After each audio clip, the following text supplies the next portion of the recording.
ప్రభువైన యేసుక్రీస్తు యొక్క శక్తిగల నామములో ప్రతి ఒక్కరిని ప్రేమతో కృపా సింహాసనం దగ్గరికి ఆహ్వానిస్తున్నాను. నేటి అంశము భవిష్యత్తులో జరగబోయేటువంటి ప్రవచనాలు ఇజ్రాయేలీల కొరకు. Future prophecies for Israel.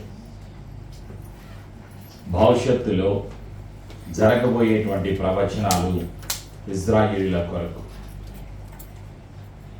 వాగ్దానము, ప్రవచనము. టుడేస్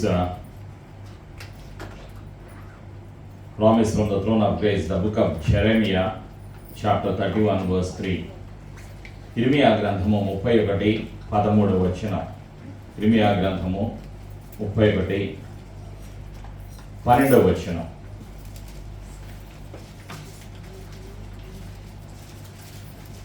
పన్నెండు 13 వచనాలు, రెండు వచనాలు కూడా మనం జ్ఞాపకం చేసుకుందాం. మొదటిగా 13వ వచనాన్ని మనం జ్ఞాపకం చేసుకుందాం. ఇర్మియా 31:13. వారి దుఃఖములకు ప్రతిగా సంతోషం ఇచ్చి వారిని ఆదరించదను. విచారము కొట్టివేసి నేను వారికి ఆనందము కలుగజేతును. గనుక కన్యకలను, యవ్వనులను, వృద్ధులను కూడి నాట్యమందు సంతోషించెదరు. 13వ వచనంలో 12వ వచనం, ఇవి రెండు కూడా ప్రవచనాలు, ఇవి రెండు కూడా వాగ్దానాలు. ఎవరితో మాట్లాడుతూ ఉన్నారు? కొన్ని వందల వేల సంవత్సరాల క్రిందట తండ్రి అయిన యెహోవా పరిశుద్ధాత్మతో ఇర్మియా అనేటువంటి ఒక ప్రవక్త ద్వారా యూదులతో పలికిన మాట. యూదుల యొక్క పరిస్థితి ఎలా ఉన్నది? దుఃఖములో ఉన్నారు యూదులు, ఇజ్రాయేలీలు. వారి దుఃఖమునకు ప్రతిగా సంతోషమిచ్చి వారిని ఆదరించదను. ఇది దేవుడు సెలవిచ్చినటువంటి మాట.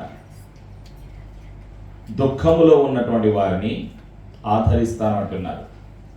దుఃఖాన్ని తీసివేసి సంతోషాన్ని ఇస్తానంటున్నారు దేవుడు. విచారము కొట్టివేసి నేను వారికి ఆనందము కలుగ చేస్తాను అని దేవుడు సెలవిస్తున్నారు. ఇది వాగ్దానం, ఇది ప్రవచనం.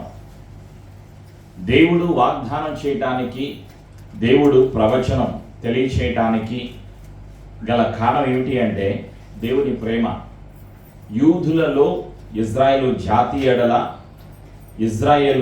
ఎడల దేవుడు చూపిస్తున్నటువంటి ప్రేమైనటువంటి సంఘమ. ఇది ప్రవచనం, ఇది వాగ్దానం, ఇది దేవుని మాట. దేవుని మాట, యేసయ్య మాట. ఆయన సమయంలో ఆయన నెరవేరుస్తారు.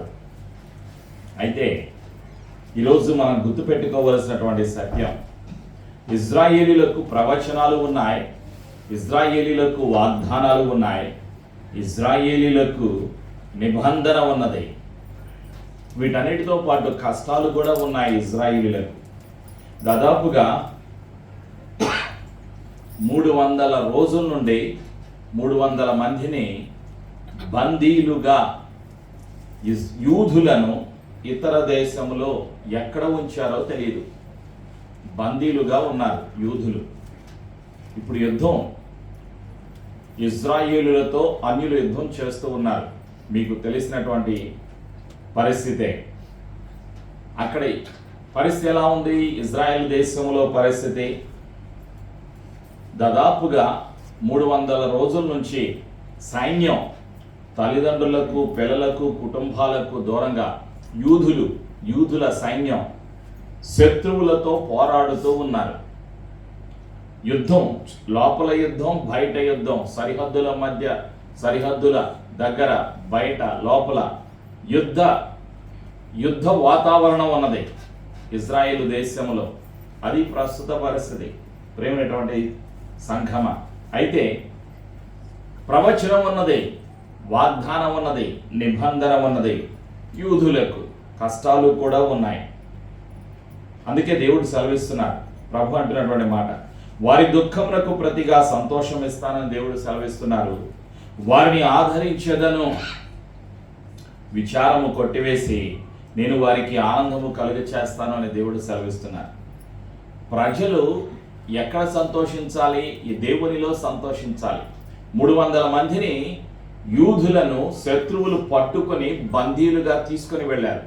కారణం ఏమిటి అంటే వాళ్ళు త్రాగుతూ వ్యభిచారము చేస్తూ లోకానుసారముగా ఇష్టానుసారముగా వాళ్ళు తాగి తందనాలు ఆడుతూ ఉన్నారు. దేవుడు ఎక్కడ ఉండమన్నారు? ఎలా చేస్తానంటున్నాడు? ప్రవచనం చూడండి, మళ్ళా చదువుతున్నాను. విచారము కొట్టివేసి వారికి ఆనందము కలుగజేతును గనుక కన్యకలను యవ్వనులను వృద్ధులను కూడి నాట్యమందు సంతోషించెదరు. నాట్యము, డాన్సు, సంతోషము ఎక్కడ? దేవునిలో ఉండాలి. వీళ్ళు పట్టుకున్నప్పుడు వీళ్ళు ఎక్కడ డ్యాన్స్ చేస్తున్నారు? వీళ్ళు ఎక్కడ నాట్యం చేస్తున్నారు? లోకములో నాట్యం చేస్తున్నారు. పాపములో, లోకములో తాగి తందనాలు ఆడుతూ ఉన్నారు. అప్పుడు శత్రువులు వచ్చి వీళ్ళని పట్టుకుని తీసుకెళ్ళారు. అది జరిగింది. దేవునిలో సంతోషించటల్లా లోకములో సంతోషిస్తున్నారు. అయినా దేవుని కృప ఉన్నది, దేవుని ప్రేమ ఉన్నది, దేవుని ప్రవచనము ఉన్నది, దేవుని వాగ్దానము ఉన్నది, దేవుని నిబంధన వారి ఎడల ఉన్నది. కారణం, దేవుడు ప్రతి మానవుడు పరలోకము వెళ్ళాలి. ప్రతి మానవుడు, ప్రతి యూదుడు అందరూ పరలోకము వెళ్ళాలి. ఇది దేవుని యొక్క చిత్తం. అందుకే దేవుడు తన ప్రియ కుమారుడైన యేసుక్రీస్తు వారిని లోకానికి పంపించారు. యేసు ప్రభు శిలువలో మరణించి సమాధి చేయబడి తిరిగి లేచిన సజీవుడు. యూదా గోత్రపు సింహముగా యూదా గోత్రము నుండి లోకానికి, మానవ జాతికి రక్షణ అనుగ్రహించిన లోకరక్షకుడు యేసు ప్రభు ఇంకా తన ప్రేమను చూపిస్తూ ఉన్నారు. ఇది యూదులకు ప్రవచనం, విశ్వాసము ఉంచిన విశ్వాసులకు కూడా ప్రవచనం. ఇప్పుడు నీవు విశ్వసిస్తే ఏం జరుగుతుంది? ఎవరిని? యేసయ్య మాటను. యేసయ్య మాటనందు విశ్వాసము ఉంచితే విశ్వాసులు, వారి జీవితాలు ఏం జరుగుతుంది? వారి దుఃఖమునకు ప్రతిగా సంతోషము కలుగుతుంది. ప్రేమైనటువంటి సంఘమా, వారిని ఆదరించేదను. విశ్వాసులను దేవుడు ఆదరిస్తారు. విశ్వాసులలో ఉన్న విచారాన్ని పరిశుద్ధాత్ముడు కొట్టివేసి నేను వారికి ఆనందము కలుగచేతును. ఇవి ప్రవచనాలు, ఇవి వాగ్దానాలు, ఇవి దేవుని మాట. దేవుని మాట విశ్వాసుల జీవితాలకు ఆశీర్వాదాన్ని కలుగజేస్తుంది, బలపరుస్తుంది, ధైర్యాన్ని ఇస్తుంది. దేవుని మాట సాక్ష్యం చెప్తారు. ఎవరు చెప్తారు? ప్రతి విశ్వాసి సాక్ష్యం చెప్పాలి. అన్యులు సాక్ష్యం చెప్తున్నారు. ఇప్పుడు విశ్వాసులు సాక్ష్యం చెప్పడంలా, విశ్వాసులు సాక్ష్యం చెప్పడానికి ముందుకు రావటం లేదు. అన్యులు చెబుతున్నారు. శుక్రవారం రోజున అంత్యక్రియలకని గల్ఫ్ దేశంలో, యునైటెడ్ అరబ్ ఎమిరేట్స్ దేశంలో, షార్జాకి ప్రక్కన ఉన్నటువంటి అజ్మాన్లో మన సంస్థలో ఉన్నటువంటి సేవకులు పాస్టర్ సంపత్ కుమార్ గారు, స్టీవెన్ సంపత్ కుమార్ గారు యేసయ్య సన్నిధికి వెళ్ళారు. గడిచిన వారంలో 70 సంవత్సరాలు దాదాపుగా వయస్సు, హార్ట్ అటాక్తో యేసయ్య సన్నిధికి వెళ్ళారు. మధ్యాహ్నం 3 గంటలకి శుక్రవారం అంత్యక్రియలు అని చెప్పారు. సరే, నేను ఉదయాన్నే 9:30కి రెడీ అయ్యాను. అబుదాబిలో ఉన్న మన తమిళ సంఘం పాస్టర్ గారు యువరాజ్తో కలిసి ఇద్దరం కారులో ప్రయాణం చేశాం. సగం దూరం వెళ్ళిన తర్వాత రోడ్లన్నీ మూసేశారు. వర్షం, నీరు రోడ్ల మీద ఉంది. సరే, మొత్తానికి చేరుకున్నాం. 3 గంటల ప్రయాణం చేసి మేము అక్కడికి 2:30కల్లా అక్కడ ఉన్నాం. అక్కడ నుంచి చూస్తే చాలా కార్లు వచ్చాయి. చాలామంది జనం వచ్చారు. మన సంఘాలు, మనకి 26 సంఘాలు ఉన్నాయి. అనేక భాషల్లో మన సంఘాలు కాకుండా, మన సేవకులు కాకుండా, మనతో పనిచేస్తున్న సేవకులు కాకుండా ఇతర సంఘాలు, ఇతర విశ్వాసులు అనేక మంది, దాదాపుగా 50 కార్లకు పైగా వచ్చాయి. 200 మందికి పైగా జనం. బాడీ హాస్పిటల్ నుంచి అక్కడికి రావడం లేట్ అయిపోయింది. కారణం, అక్కడ దారిలో నీళ్లు ఉన్నాయి. చాలా రోడ్లు, షార్జాలో నీళ్లు ఉన్నాయి. E311 ఆ మార్గమే తెరవబడింది. సో అక్కడ నుంచి వచ్చేసరికి 4:30 అయింది. అప్పటి వరకు ఈ జనం వచ్చారు. సహజంగా బరియల్ గ్రౌండ్లో అది ముస్లింలకి బరియల్ గ్రౌండ్, ఆ తర్వాత చివరిలో క్రిస్టియన్ బరియల్ గ్రౌండ్, రెండు కలిపి ఉన్నాయి. అందువల్ల ముస్లింలు ఉన్నారు, తర్వాత అరబ్బులు ఉన్నారు. సరే, బాడీ రాకముందే మేము లోపలికి వెళ్ళాం అనుమతి తీసుకుని. సహజంగా 1 గంట 2 గంటలు అనుమతి ఇస్తారు, కానీ ఆ రోజు ఎక్కువ సమయాన్ని వాళ్ళు అనుమతించారు. ఈ జనాన్ని చూసి ఆరాధన 2 గంటల వరకు అక్కడ నడిపించడానికి అవకాశం కలిగింది. ఎక్కడ? అరబ్బు నేల మీద, అరబ్బుల మధ్యలో, అక్కడ సమాధుల దొడ్డిలో, అక్కడ బరియల్ గ్రౌండ్లో అంత్యక్రియలు చేసేటువంటి సమయంలో బాడీ వచ్చిన తర్వాత ప్రార్థన చేస్తూ వాక్యం చెప్తూ ఉన్నప్పుడు ఒక అరబ్బు వచ్చి సాక్ష్యం చెప్తున్నాడు. ఈ వ్యక్తి ఎవరో నాకు తెలియదు, ఆయన పేరు తెలియదు, ఆయన ఎవరో నాకు తెలియదు, కానీ ఇంతమంది జనం ఈ వ్యక్తిని చూడటానికి, ఈ వ్యక్తి యొక్క అంత్యక్రియలకు వచ్చారు అంటే ఈ వ్యక్తి మంచివాడు అని సాక్ష్యం చెప్తున్నాడు. ఒక అన్యుడు, ఒక అరబ్బు చెప్తున్నాడు, ఒక అధికారి సాక్ష్యం చెప్తున్నాడు. ఈ వ్యక్తి మంచివాడు కాబట్టి ఇంతమంది జనం వచ్చారు, దయచేసి మీరు త్వరగా ముగించండి మీ ప్రార్థనలు అని మధ్యలోకి వచ్చి చెప్తున్నాడు. విశ్వాసులు ఏం చేస్తున్నారు? ఆలోచన చేయండి. విశ్వాసులు ముందుకు రావటంలా అరబ్బులు సాక్ష్యం చెప్తున్నారు. యూదులు ఏం చేస్తున్నారు? యూదులు దేవుడిని మర్చిపోయారు. యూదులు ఏం చేస్తున్నారు? నిబంధనను మర్చిపోతారు, వాగ్దానాన్ని మర్చిపోతున్నారు, ప్రవచనాలను మర్చిపోతున్నారు. వాళ్ళు ఎవరి సొత్తో, ఎవరికి పిల్లలో యూదులు మర్చిపోయారు. కాబట్టే దేవుడు ఏం చేశాడు? అనుమతించారు. యుద్ధాలు జరుగుతున్నాయి, వరదలు వస్తున్నాయి, కష్టాలు వస్తున్నాయి. ప్రతి దేశంలో కష్టాలు ఉన్నాయి, కష్టాలు లేని దేశం లేదు. ఈ దేశంలో ఉన్నటువంటి గల్ఫ్లో ఉన్నటువంటి అరబ్బులందరికీ ఏమనుకుంటున్నారు? మా దగ్గర డబ్బులు ఉంది, మా దగ్గర బంగారం ఉంది, మా దగ్గర పెట్రోల్ ఉంది అని వాళ్ళు వెర్రవేగుతున్నారు. వీళ్ళకు దేవుడు ఒక్కసారి చూపించారు వరదలు ఎలా ఉంటాయో. ఇప్పుడు వాళ్ళకి అర్థమైపోయింది. దేవుని కృప లేనిదే, దేవుని అనుగ్రహం లేనిదే, దేవుని సహాయం లేనిదే మానవుడు బతకలేడు అనేటువంటి పరిస్థితికి వచ్చేస్తున్నారు. యూదులు కూడా విర్రవేగుతున్నారు. అదే సత్యాన్ని దేవుడు సెలవిస్తూ ఉన్నాడు. యూదులు కష్టాల వెనక ఎవరున్నారు? యూదులు కష్టాలలోకి, యుద్ధాల మధ్యలో, కష్టాల మధ్యలో ఉండటానికి గల కారణం ఏమిటి అంటే పాపము. ప్రియమైనటువంటి సంఘమ, పాపం.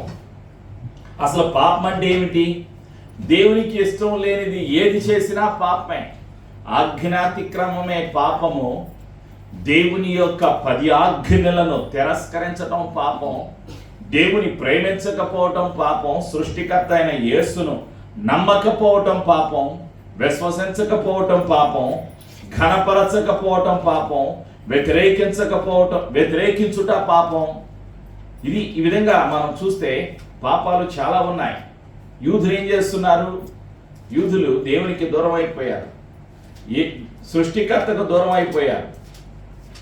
అబ్రహాం, ఇస్సాకు, యాకోబులో దేవునికి వాళ్ళు దూరం అయిపోయారు. దేవుడు చేసిన మేలులను మర్చిపోతున్నారు. అందుకే ఏర్పరచబడినటువంటి జనాంగం, దేవుని యొక్క ప్రవచనం ఏమిటి? ఇజ్రాయిల్ కొరకు వందల వేల ప్రవచనాలు ఉన్నాయి. ఆ స్థలము గురించి ప్రవచనాలు ఉన్నాయి. ఈ గొడవ అంతా దేనికి? ఆ స్థలము కావాలట అన్యులకు. ఆ స్థలము కావాలట. స్థలం గురించి గొడవలు, ఆస్తి తగాదాలు. మీకు అర్థమయ్యే భాషలో చెప్పాలి అంటే పొలం దగ్గర, ఇంటి దగ్గర ఆస్తుల తగాదాలు. ప్రపంచం అంతా ఇజ్రాయెల్ దేశానికి వ్యతిరేకంగా ఉంది అంటే ఆస్తి గొడవలు. ఈ స్థలానికి దగ్గర వచ్చిన గొడవలు ఇవన్నీ. ఈ స్థలం దేవుడు ఏమంటున్నాడు? నేను వాళ్ళకి ఇస్తానంటున్నాడు.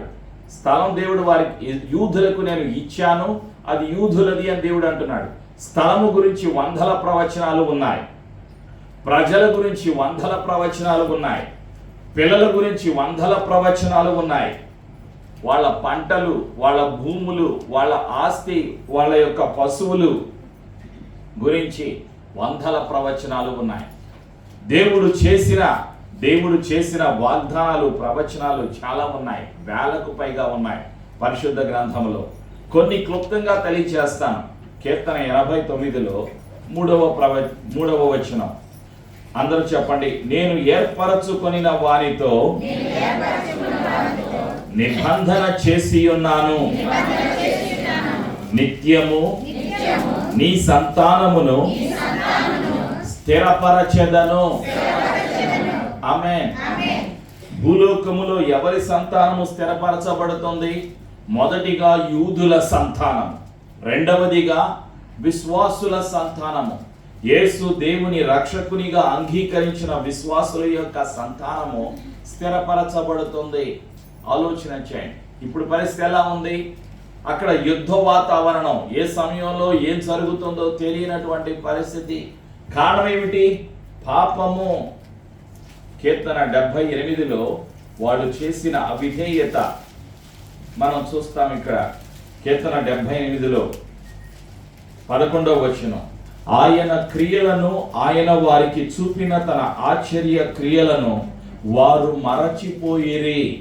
కీర్తన 78:11. Psalm 78:11. ఇంకా ఏం చేశారు? వాళ్ళు చేసినటువంటి పరిస్థితి 10వ వచనం. కీర్తన 78:10. వారు దేవుని నిబంధనను గైకొనకపోయిరి, ఆయన ధర్మశాస్త్రమును అనుసరింపనల్లకపోయిరి. ఇది వాళ్ళు చేసినటువంటి పరిస్థితి. అందుకు దేవుని ఏం చేశారు? ప్రవచనాలు నెరవేరుతున్నాయి. అన్యుల చేతిలో వాళ్ళు బంధించబడ్డారు.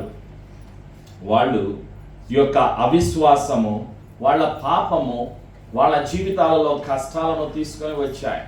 మానవ జాతిలో పాపము పరిపాలన చేసినంత కాలము పాపానికి దాసులుగా, పాపము చేత మానవుడు బంధించబడి ఉంటాడు. సాతాను చెరలో ఉంటాడు.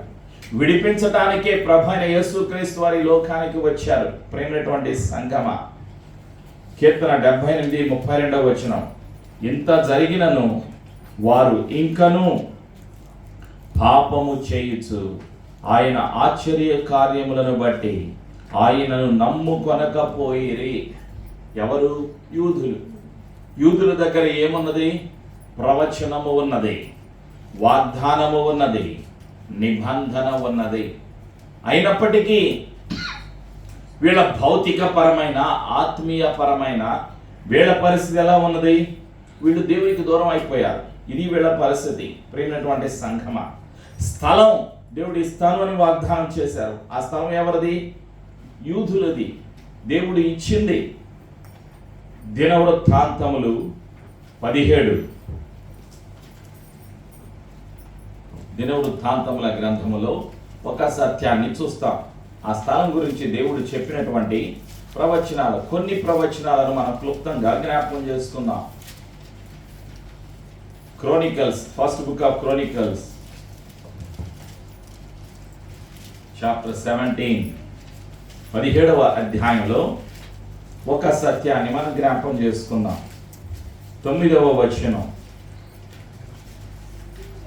మరియు నేను నా జనులైన ఇశ్రాయేలీయుల కొరకు ఒక స్థలము ఏర్పరచి వారిని నాటుదును, వారు మరి తిరుగులాడక తమ స్థానమందు కాపురముందురు.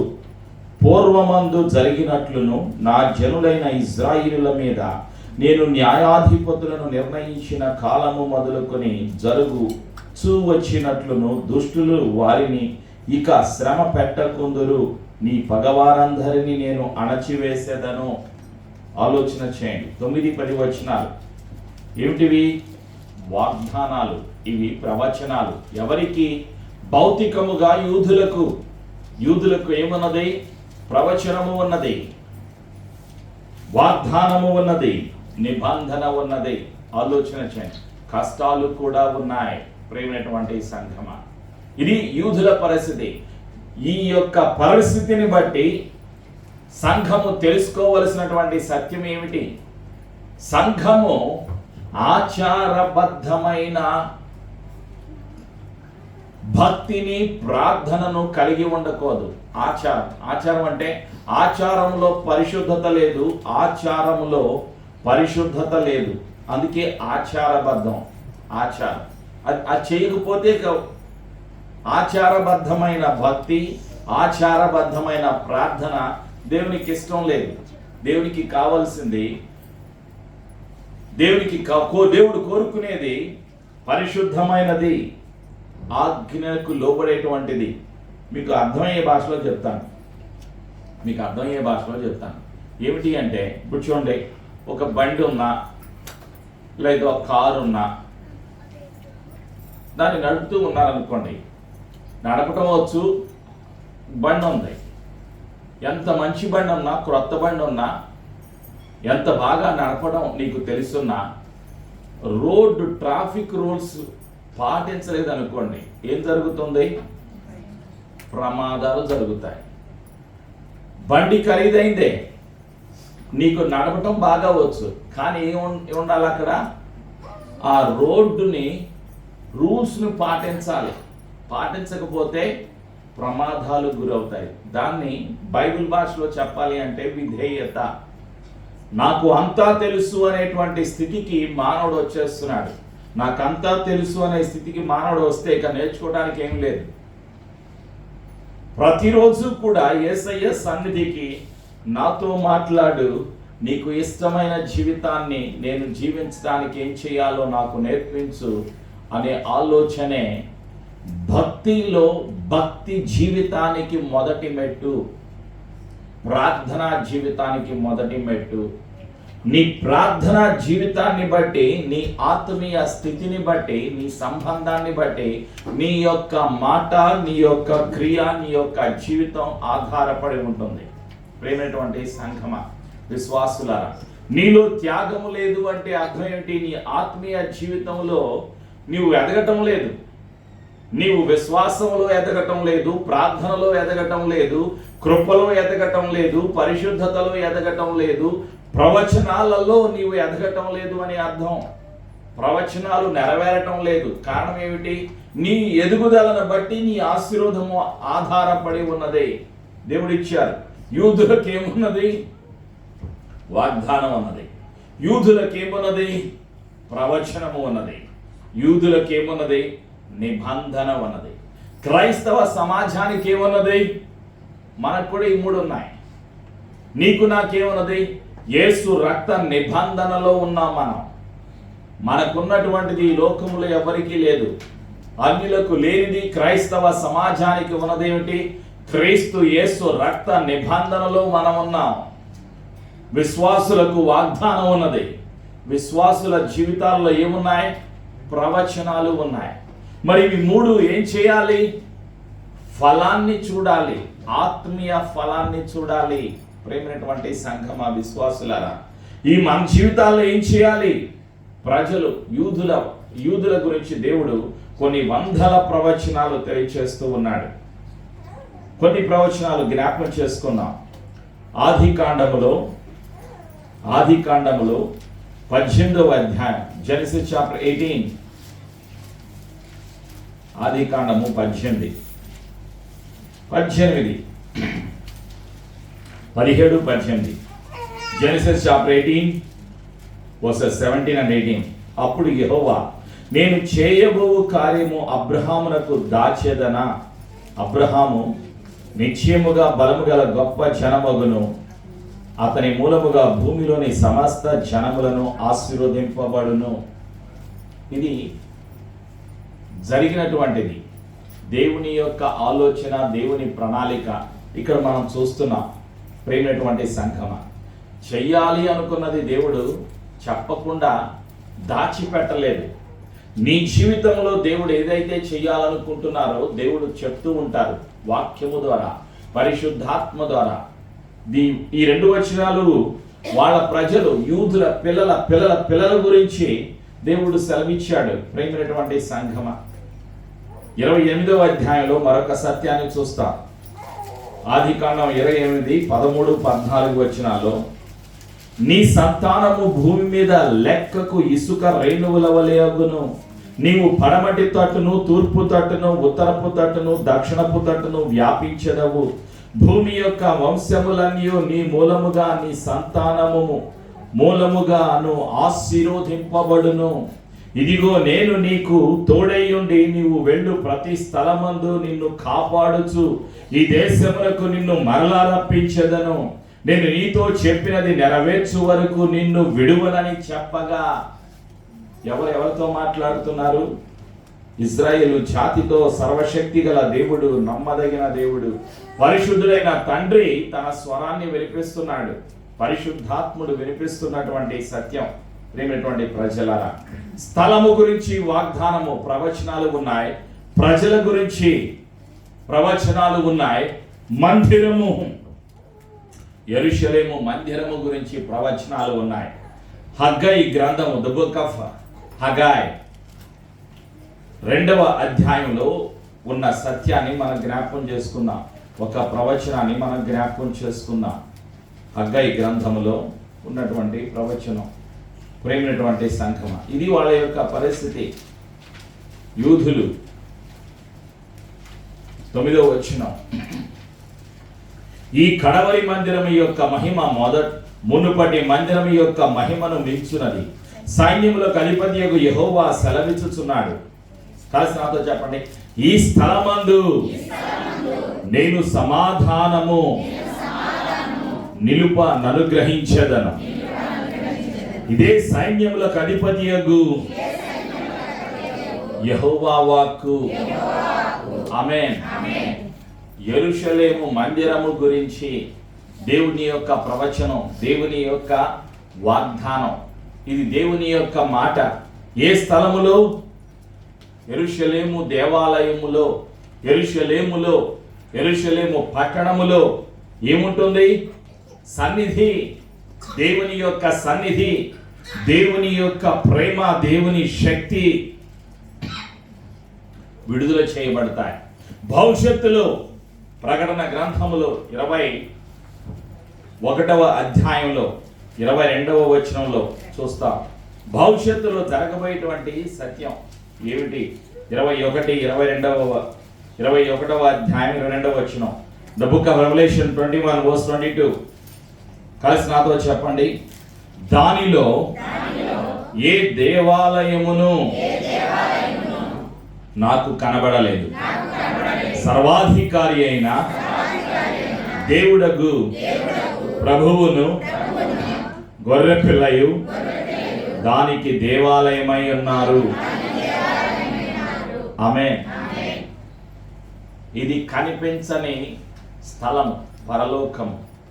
అక్కడ ఎవరున్నారు? సృష్టికర్త అయిన దేవుడు ఉన్నారు. ఈ లోకములో కనిపించే దేవాలయము కన్నా శక్తి కలిగినటువంటి దేవుడు, దేవుని మహిమ దేవుని యొక్క సన్నిధిలో ఉంటుంది. ఆ పట్టణం 23వ వచనం, కలిసి నాతో చెప్పండి, ఆ పట్టణములో ప్రకాశించుటకై సూర్యుడైనను చంద్రుడైనను దానికి అక్కరలేదు, దేవుని మహిమయే దానిలో ప్రకాశించుచున్నది, గొర్రె పిల్లయే దానికి దీపము. ఆమేన్. దీన్నే నూతన యెరూషలేము అని పిలుస్తాం. ప్రియమైనటువంటి సంఘమ, నూతన యెరూషలేములో ఏమున్నది? దేవుని మహిమ ఉన్నది. అది భౌతికంగా ఇక్కడ ప్రస్తుతం ఉన్నటువంటి యెరూషలేము కాదు. వాగ్దానాలు ఉన్నాయి, దేవుని యొక్క ప్రవచనాలు ఉన్నాయి. శత్రువులు ఉన్నారు. ప్రియమైనటువంటి సంఘమ, శత్రువుల గురించి దేవుడు ఏమంటున్నారు? ప్రస్తుతం ఉన్న శత్రువులు, భవిష్యత్తులో రాబోయేటువంటి శత్రువులు ఎంతమంది ఉన్నా, ఎంతమంది వచ్చినా దేవుని యొక్క మాట నెరవేరుతుంది, ప్రవచనాలు నెరవేరుతాయి. అందుకే మనం జ్ఞాపకం చేసుకుందాం జకరియా గ్రంథంలో ఉన్నటువంటి ప్రవచనాలు. జకరియా గ్రంథంలో ఉన్నటువంటి ప్రవచనాలు.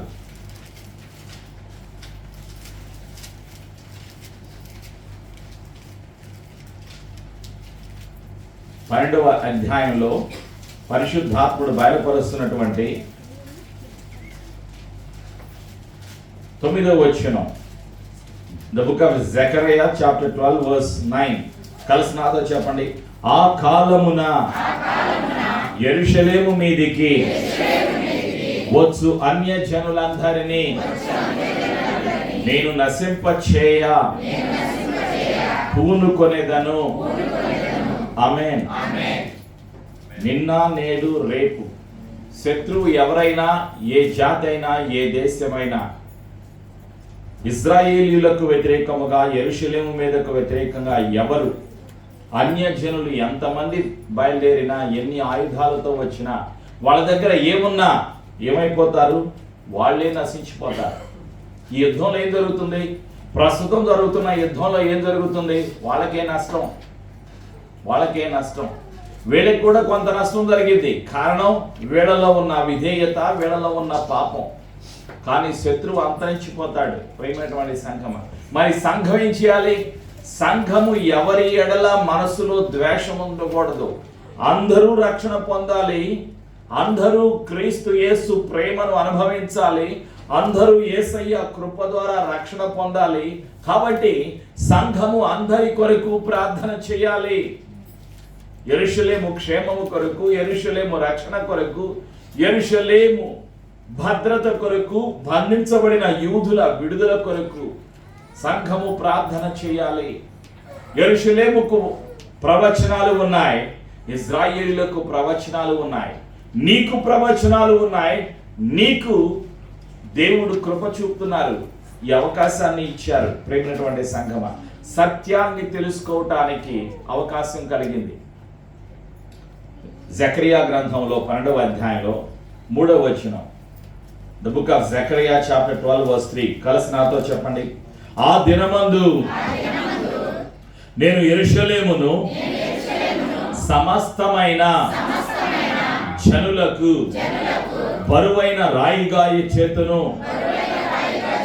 దాన్ని ఎత్తి మోయు వారందరూ మిక్కిలి గాయపడుదురు, భూజనులందరూ దానికి విరోధులై కూడుదురు. ఆమేన్. అన్యులు ఎంతమంది, ఎన్ని దేశాలు, ఎవరైనా కలిసినా, దానికి వ్యతిరేకంగా మాట్లాడినా, ఆలోచించినా, తిరస్కరించినా, పని చేసినా, యుద్ధం చేసినా ఏమైపోతారు? మిక్కిలి గాయపడుదురు, గాయాలు పాలైపోతారు, అంతరించిపోతారు, భౌతికంగా అంతరించిపోతారు. ఇవి ప్రవచనాలు, యూదుల ఎడల దేవుని యొక్క ప్రవచనాలు, ఇజ్రాయేలు జాతి ఎడల, ఇజ్రాయేలు దేశం ఎడల భవిష్యత్తులో జరగబోయేటువంటి ప్రవచనాలు. నిన్న జరిగాయి, నేడు జరుగుతాయి, రేపు జరగబోతున్నాయి. దేవుడు మాట ఇచ్చి నెరవేర్చే దేవుడు. మరి విశ్వాసుల జీవితాల్లో దేవుడు ఏం చేస్తారు? అద్భుతాలు చేస్తారు. వాళ్లకు చేసిన దేవుడు నీకు చేయరా? చేస్తారు. మరి నీలో ఏం పెరగాలి? విధేయత, విశ్వాసం యొక్క నిరూపించాలి. నీలో విశ్వాసం ఉంది అని నిరూపించాలి.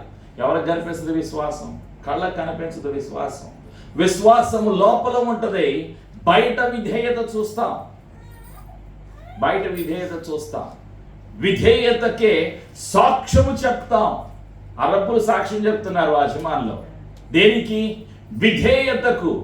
అంతమంది సేవకులు, అంతమంది జనం వచ్చిన దాన్ని బట్టి కళ్ళతో చూశాడు అరబ్బు, ఈ వ్యక్తి మంచివాడు అని సాక్ష్యం చెప్తున్నాడు. నిన్ను గురించి అన్యులు సాక్ష్యం చెప్పాలి.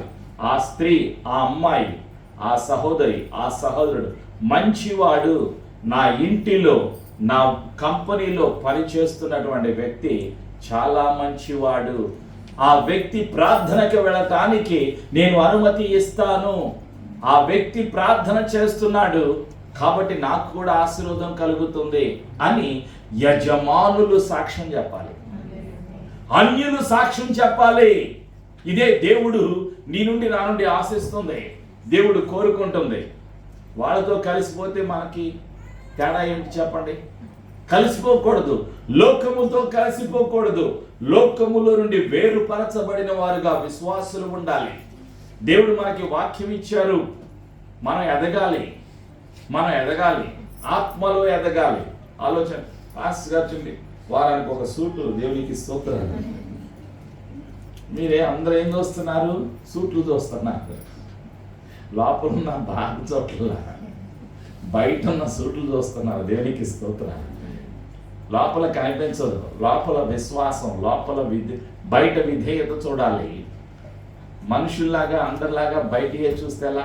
ఇవి కూడా అందరికి నువ్వు ఇస్తున్నావు, సంఘము కానుకలు బట్టలు అన్నీ ఇస్తున్నారు, అందుకే ఇలా ఉన్నాయి. ఇవన్నీ కూడా బహుమానాలు. యేసయ్యకు నువ్వు ఇస్తున్నావు, నువ్వు కష్టపడుతున్నావు, నువ్వు ఇస్తున్నావు, వాటికి ఏం కలుగుతుంది? ఆశీర్వాదం కలుగుతుంది. దేవుడు ఏం చేస్తాడు? యూదులతో దేవుడు ఏమంటున్నాడు అంటే, వాళ్ళు చేసే ప్రతి పని, పంట, భూమి ఆశీర్వదించబడుతుంది. నీ పంట, నీ చేతి పని, నువ్వు చేసేది ప్రతిదీ కూడా ఆశీర్వదించబడాలి. ఇదే దేవుని యొక్క చిత్తం, దేవుని యొక్క ప్రణాళిక. ఇవే ప్రవచనాలు. ప్రవచనాలు నెరవేర్చబడటానికి విశ్వాసులు సిద్ధపడాలి. విశ్వాసులు దేవునితో కలిసి పని చేయాలి. ద్వితీయోపదేశకాండం 28వ అధ్యాయంలో 3-4 వచనాలు కలిసి నాతో చెప్పండి. 2వ వచనం నుండి చదువుతున్నాను. నీవు నీ దేవుడైన యెహోవా మాట వినిన ఎడల ఈ దీవెనలన్నీ నీ మీదికి వచ్చి నీకు ప్రాప్తించును. నీవు పట్టణములో దీవింపబడుదువు,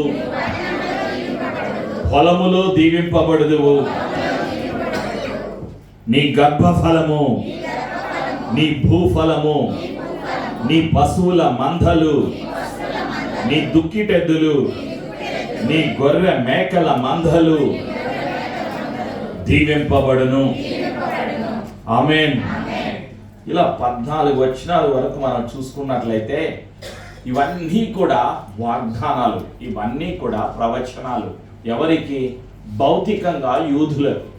రెండవదిగా ప్రతి విశ్వాసికి. నీ జీవితంలో సమృద్ధి ఉండాలి. ఎందుకు సమృద్ధి? నీవు సమృద్ధి కలిగి, సమృద్ధికి కారణభూతుడైన సృష్టికర్త అయిన తండ్రి అయిన యెహోవాను నీవు ఆరాధన చేయాలి. రక్షణ అనుగ్రహించిన రక్షకుడైన యేసు పరాక్రమాన్ని, శక్తిని జ్ఞాపకం చేసుకోవాలి. ఆయన కార్యాలను, ఆశ్చర్య కార్యాలను నీవు జ్ఞాపకం చేసుకొని నీవు కృతజ్ఞతలు చెల్లించాలి. నీవు ఆయన పరిశుద్ధ నామాన్ని హెచ్చించాలి, ఘనపరచాలి. ఇదే దేవుని యొక్క సంకల్పం, ఇదే దేవుని యొక్క చిత్తం. ప్రేమైనటువంటి సంఘమా, దేవుడు కోరుకుంటున్నది కూడా ఇదే. మానవుడి నుండి, మనుషుడి నుండి దేవుడు ఏం కోరుకుంటున్నాడు? కీర్తన 77:11-12 వచనాలు.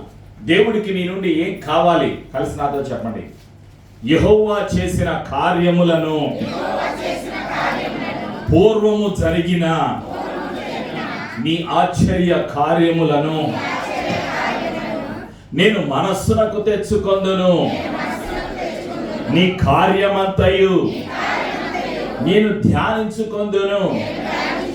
నీ క్రియలను నేను ధ్యానించుకొందును. ఆమేన్. జ్ఞాపకం చేసుకోవటమే ఆరాధన. ఆయన పరిశుద్ధతను, ఆయన బలియాగమును, ఆయన పునరుత్థానమును జ్ఞాపకము చేసుకుని ఆరాధించటమే, ధ్యానించటమే దేవుడికి కావాలి. దేవునికి కావాలి ఆరాధన. నీవు నేను జ్ఞాపకం చేసుకున్నప్పుడే దేవునికి సంతోషం కలుగుతుంది. ప్రేమైనటువంటి సంఘమా, అందుకే దేవుడు ఏమి సెలవిస్తున్నారు? యూదులు తిరిగి రావాలి, యూదులు కట్టబడాలి, యూదులు బలపరచబడాలి. వాళ్ళకి చాలా ఉన్నాయి వాగ్దానాలు, వందల వేల వాగ్దానాలు, ప్రవచనాలు ఉన్నాయి. ఈరోజు నీ జీవితంలో కూడా దేవుడు ఏం చేయబోతున్నాడు? ప్రవచనాలు నెరవేర్చబోతున్నాడు. ఇర్మియా గ్రంథము 31:12 ఇప్పుడు చదువుకుందాం. వారు వచ్చి సియోను కొండ మీద ఉత్సాహధ్వని చేతురు. యెహోవా చేయు ఉపకారమును బట్టి, గోధుమలను బట్టి, ద్రాక్షరసమును బట్టి, తైలమును బట్టి, గొర్రెలకును పశువులకును పుట్టు పిల్లలను బట్టి సమూహములుగా వచ్చెదరు. వారికనెన్నటికి నీ కృషింపక నీళ్లు పారు తోటవలే నుందురు. ఇది ప్రవచనం, ఇది వాగ్దానం, ఇది దేవుని మాట. ఇదే పరిస్థితి ఆత్మీయ పిల్లలైనటువంటి విశ్వాసులైనటువంటి ప్రతి ఒక్కరిలో కలగాలి. నీవు ఎలా ఉండాలి? నీళ్లు పారు తోట వలె నుందుదువుగాక. నీళ్లు ఉన్న తోటలో ఎప్పుడు కూడా పచ్చదనం ఉంటుంది. నీళ్లు సమృద్ధిగా ఉన్న వరి పొలం ఎలా ఉంటుంది? చక్కగా పంట పండుతుంది. ఇదే దేవుని యొక్క సంకల్పం. ప్రేమైనటువంటి సంగమ, ఇర్మియా గ్రంథము 32వ అధ్యాయంలో మరొక మాట ప్రభు సెలవిస్తూ ఉన్నాడు. ప్రభు సెలవిస్తున్నటువంటి మాట ఇర్మియా గ్రంథములో దేవుని యొక్క ఆలోచన, దేవుని యొక్క ప్రణాళిక ఏమిటి? 19వ వచనం, ఆలోచన విషయములో నీవే గొప్పవాడవు, క్రియలు జరిగించు విషయములో శక్తి సంపన్నుడవు, వారి ప్రవర్తనను బట్టి వారి క్రియా ఫలమును బట్టి అందరికీ ప్రతిఫలమిచ్చుటకై నరపుత్రుల మార్గములన్నిటినీ నీవు కన్నులారా చూచుచున్నావు. దేవుడు ఏం చేస్తున్నారు? పరిశీలన చేస్తున్నారు, పరీక్ష చేస్తున్నారు, విధేయతను పరీక్ష చేస్తున్నారు, విశ్వాసాన్ని పరీక్ష చేస్తున్నారు. ఎందుకు? ఆశీర్వదించటానికి, నిలబెట్టడానికి, స్థిరపరచటానికి. యూదులకు ఉన్నటువంటి ప్రవచనాలు స్థలము గురించి ప్రవచనం, ప్రజల గురించి ప్రవచనం, మందిరము గురించి ప్రవచనం, పిల్లల గురించి ప్రవచనం, పంటల గురించి ప్రవచనం, మందిరము గురించి ప్రవచనం, మహిమ గురించి ప్రవచనం, రాబోయేటువంటి దినాలలో జరగబోయేటువంటి వందల కార్యాలు, దేవుని ప్రణాళికను దేవుడు ముందుగా బయలుపరిచారు. యూదులలో ఉన్నది అవిధేయత, విశ్వాసులలో ఉండవలసింది విధేయత. విశ్వాసులు యూదులను ప్రేమించాలి, శత్రువులను ప్రేమించాలి, అన్యులందరినీ ప్రేమించాలి, ప్రతి ఒక్కరి క్షేమము కొరకు, రక్షణ కొరకు ప్రార్థన చేయాలి. విశ్వాసులు అనుదినము విశ్వాసములో ఎదగాలి, ఆయన రాకడ కొరకు సిద్ధపడాలి. ఇది దేవుని యొక్క సంకల్పం. అందుకే యావేలు గ్రంథంలో దేవుడు సెలవిస్తున్నాడు, అంత్య దినములలో, యావేలు గ్రంథంలో దేవుడు ఏమని సెలవిస్తున్నాడు అంటే, అంత్య దినములలో జరగబోయేటువంటి విషయాలను నీవు నేను జ్ఞాపకం చేసుకోవాలి అని ప్రభు సెలవిస్తూ ఉన్నాడు.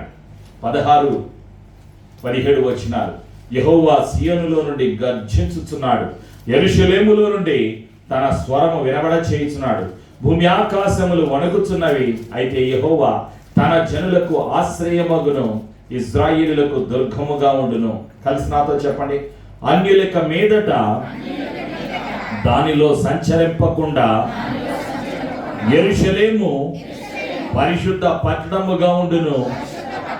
మీ దేవుడనైన యెహోవాను నేనే, నాకు ప్రతిష్ఠితమగు సియోను పర్వతమందు నివసించుచున్నానని మీరు తెలిసి కొందరు. ఆమేన్. 21వ వచనం, యూదా దేశములో నివాసులు నిత్యముందురు, తరతరములకు యెరూషలేము నివాసముగా నుండును, యెహోవా సియోనులో నివాసిగా నివసించును. యేసయ్య కృప మనందరి జీవితాల్లో నిత్యము కలుగునుగాక. ప్రార్థన. ప్రతి ఒక్కరూ కళ్ళు మూసుకుందాం, లేచి నిలబడదాం. ఇశ్రాయేలీయులకు ప్రవచనము ఉన్నది.